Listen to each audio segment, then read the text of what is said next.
Yeah. First, let me say aloha to Lynn and Russell and Courtney. Hello, everybody, Aloha. and to the listeners around the world. It's a beautiful afternoon in Hawaii. Yeah, if you're talking about forensic remote viewing, I would say the best forensic remote viewing work for law enforcement is never actually seen or published. Right.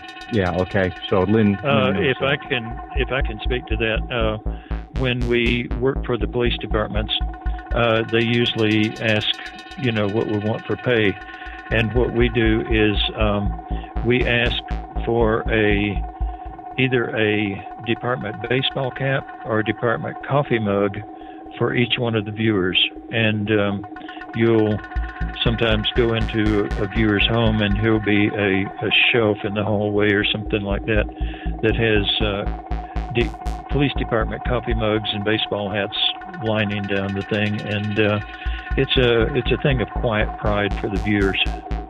Yeah.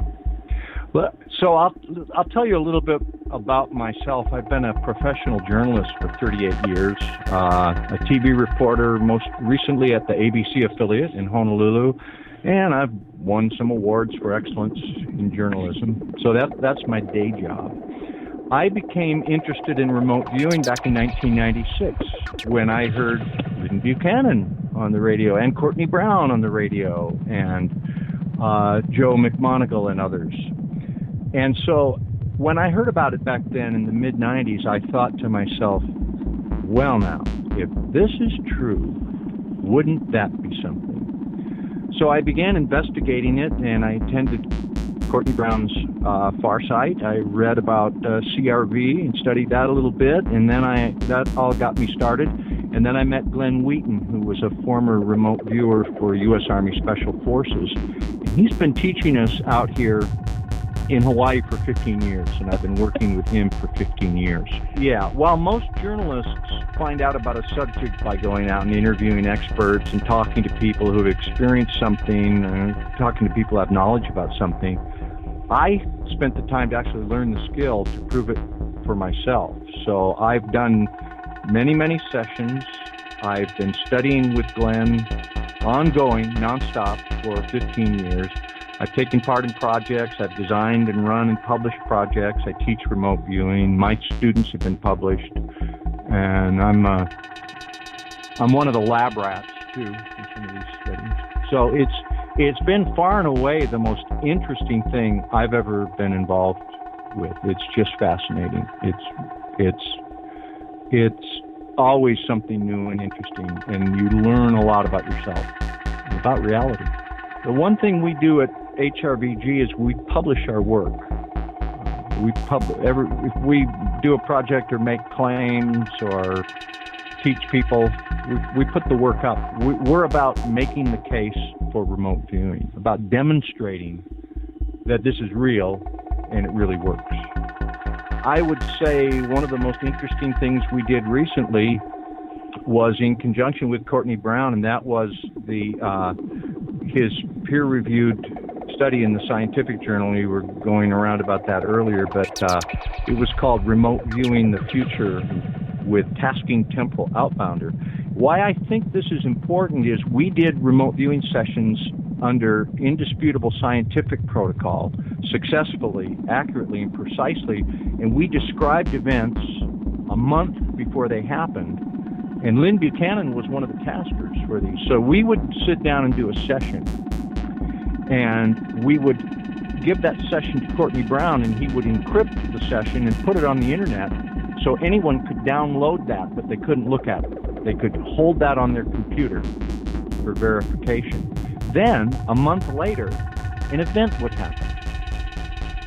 And a month after that, either Lynn Buchanan or Glenn Wheaton would task that as a target. So we did the sessions before the event and before the tasking. Why this is important is Courtney has proven that remote viewers can remote view an event before it's even tasked, before it even happens. And this was done so that the public could download the sessions and hold them on their computer, but not look at them until... I ask you how you determined whether the remote viewing was actually correct.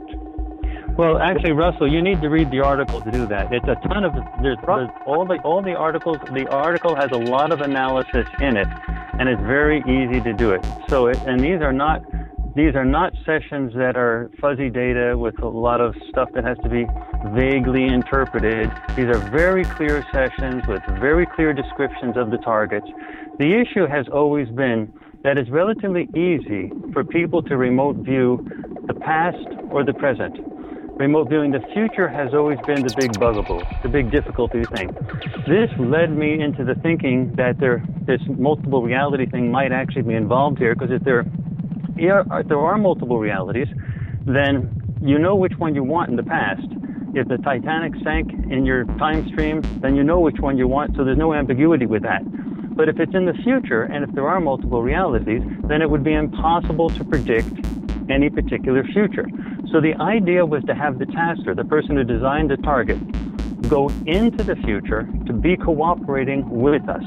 And so the whole idea of this, you don't have to buy the multiple universes interpretation, but the issue is when you have a future temporal outbounder, somebody in the future cooperating with you in the experiments, so that person is picking the targets. Now, the sessions are already done in the past.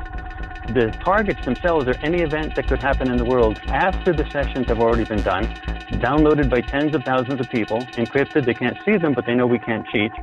And then after that, a third month down the road, then the tasker picks some event anywhere in the world, identifies what that is, posts it up on the website, post up the passwords to decrypt the sessions, and then you have really good descriptions of future events that happened a month after the sessions were done and that were chosen a month after the events actually occurred. Now, how we actually analyze that is there's tabular data, multiple different ways of analyzing. It's a large discussion, but it's in the actual article, and I encourage people that are interested in it to go to farsight.org, click on the banner that says latest peer-reviewed published research. It's a very interesting article, and then to read it. Well, yeah, this is Dick. Let me chime in on that, because there are a lot of listeners here listening to this show right now wondering what we're discussing and maybe somewhat arguing about. They can go to farsight.org and look at that, look at the article and look at the session work. And all of the sessions are on your site, aren't they, Courtney? Yes, we have.